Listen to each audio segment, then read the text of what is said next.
Good. Hi, we're ready if you are. My name is Mert. This is my team, Green Gorillas, and we're proud to present to you Sharon today. So I'm just going to run you guys through a scenario of what led us to create this product. So let's assume that I have a linear algebra exam coming up, and I really need this linear algebra book by David Lay. You know, I only need to read a chapter from it, so I don't want to go onto Amazon and buy the whole book. I know someone in my dorm must have this thing, and I want a quick way to access that person, because I need this book really bad. So there are a couple things I can do. I can send email over to my listserv, but listservs suck, and everybody knows this. You can send tens of emails per day, it's super cluttered, all it does is block up the email, and it's really meant for to announce things, not really look for things. So I can send something out here, but it doesn't guarantee me a response, it's likely to get lost, and it's more likely going to annoy other people. So I can post something on the bulletin board, that's not going to guarantee me a response either. There's very limited area to post stuff up here. People walk by it, they don't necessarily respond to it. This is not a guaranteed way of getting me what I need quickly as well. Then finally I can just randomly call people and email them, but that doesn't necessarily get me what I need neither, because I don't know which of my friends have that linear algebra textbook. So what I need is something almost like an inventory for the whole dorm, and that's exactly what we created. So this is Share on it, and I'm going to walk you through how it works. The Internet Explorer. Internet Explorer? It's already. Yep. Okay, so I've already logged in. This is the website Share on it. So first thing that I can do is, I'm already a member of the community that I live in. The greenhouse is my dormitory. So I just go to my inventory, and I'll first search it if someone else has posted it before. So it turns out no one has posted it. So I'm going to go to the request side, the we need part, and I'm going to create a new request. I need linear algebra, David Lay, and I need it urgent, so I'm just going to put that down there as well. And I'm willing to pay $5 for it because I need it that fast. I'm going to post it on Greenhouse because I need it super fast. And I can't click on it. But Screen installer. Don't make faces at your development team during the presentation. all right, let's post this thing up here. So as you can see, it's not added to the things that are needed, and someone else can take a look at this and they can respond to it. So now up until this point, this pretty much works like an online bulletin board where people can post stuff. But the part where Sharon really becomes killer is because when someone else is looking for a linear algebra book, they're not going to have to go through this again. When someone responds and they get me the book that I need, this is going to be added to the community inventory where it can be searched by other people. So we've taken out a huge step in getting this recurring people to come back on the site. So Aaron's now going to show what it's going to look from the lender side. So I wake up early in the morning, you know, it's the weekend after Dilla Day, and I spent a little bit more money than I would have liked. So I'm looking to make a couple quick bucks. I think I'm going to hop on Share on it and check out what people who I'm living with need. So I'll go to the website, I'm going to enter in my username and my email. I'm gonna use a different laptop, that keyboard sucks. For the next week's presentation, yeah. And so let's look at what people are needing today. Like, okay. Looks like Mert needs a linear algebra textbook. You know, it just so happens I took linear algebra the winter of last year. I'm more than happy to give it to him. So let me send him an offer saying, leave it outside your door. And you know what?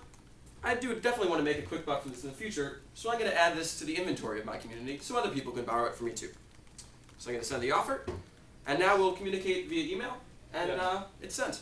So pretty much after this point, it works like Craigslist, where the website really facilitates where these people meet up, and the rest we connect through email. So let's go back to the presentation. That's it. The one in the bottom. Yep.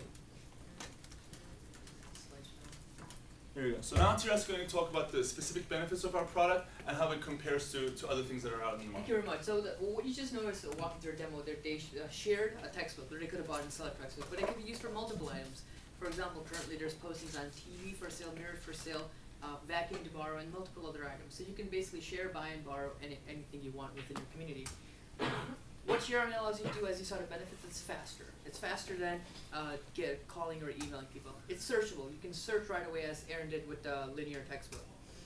It's target it. You actually find a user that has a specific item than randomly calling and emailing people. Why are we different? We're different in terms of, on this axis, fast to slow, clutter to accurate. ShareOn is more accurate and faster than emailing, which is fast, but emailing can get cluttered because you're not targeting accuracy. Listserv is actually very cluttered.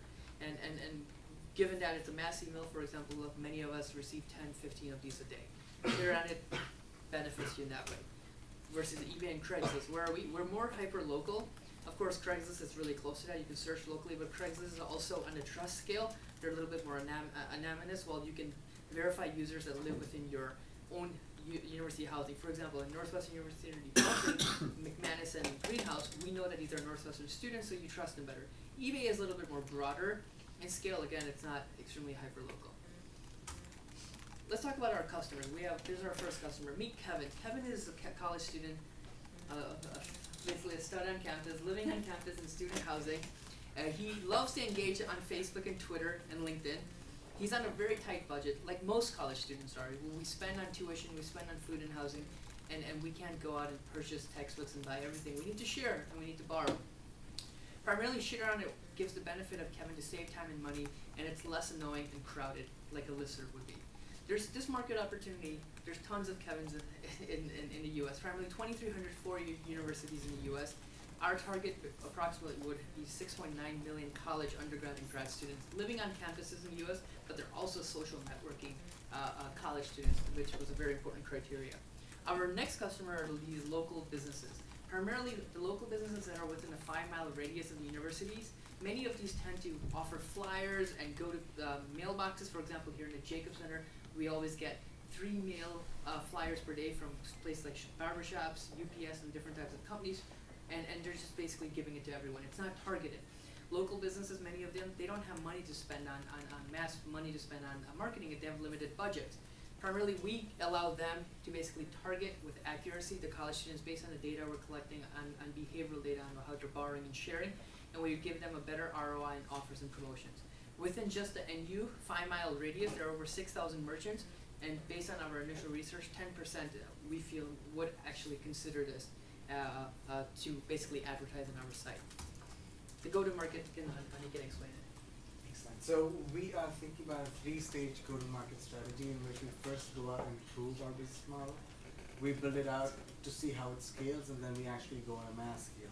To prove it out, the first step, we are just looking at Northwestern University, and we are already engaging with that. The idea is to take an immature product out there and go to customers as fast as possible, get feedback, and learn and refine the product.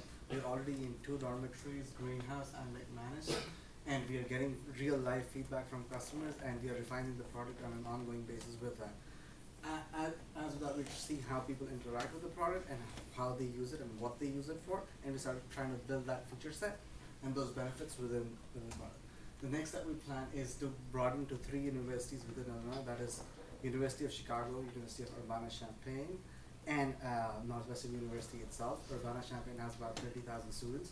So then we started going to test this more mature product against a larger and broader scale and see how the economics works. We are going to sort of use different tactics such as guerrilla marketing, actually visiting the universities, visiting the dorms, and trying to sort of influence the students there to adopt the product. We're going to use flyers, targeted online advertising, and sort of identify the enthusiastic customers as influencer candidates and give them a little bit of budget to sort of promote the website itself.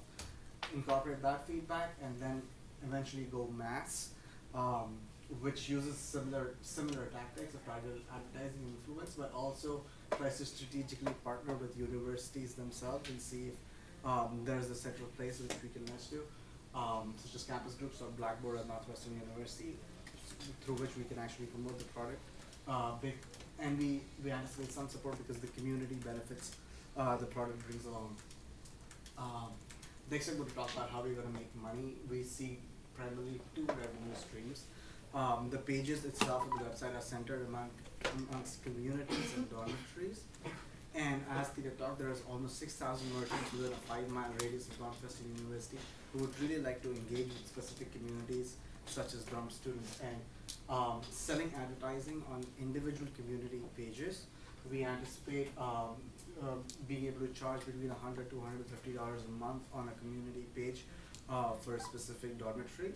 And we definitely feel we could capture some portion of those 6,000 merchants trying to advertise on these pages. The second is we assume there's going to be a fair amount of traffic on the homepage of the website as well, which is again targeted to the extent that it is dormitory housing college students, and we anticipate we'll be able to sell advertising on that. In terms of cost, we estimate technology cost of hosting, some cost of online and offline advertising, and some cost of actually getting those influencers as ambassador hires to promote it. From that, we sort of ran estimates, and what we see is, given our expansion plan and go-to-market strategy, we expect about $17,000 to $18,000 in revenue by June 12th. This is revenue per month, and given the small amount of advertising costs that we incur, our net profit actually runs in the ballpark of $15,000 by June 12th. We have an Excel and a model built out for this assumption if you would like to investigate deeper.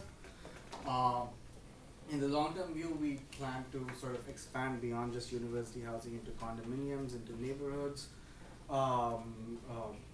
This is more of a 3-year view. Within that framework, we expect to charge for transactions for certain premium kinds of transactions as an alternate revenue stream going forward. And also, we feel that once we have a built-out inventory and a fair amount of site traffic, we can allow trusted local merchants to post products at community pages as a premium service and then charge a subscription for that, which could be future revenue models coming along. Finally, the team, which is one of the key things that differentiate us. We have a fair amount of diversity and startup experience within the team. We have 3 people who specialize within computer science. We have two students from Kellogg, Tirth and I, who specialize in business, and we have a number of design and engineering background students who can really have a lot of experience shaping products. And Tirth also has venture capital experience coming in, which sort of helps us position the startup correctly for business. Sharing is caring. That's all. Thank you very much. Thank you very much. Thank you. Thank you.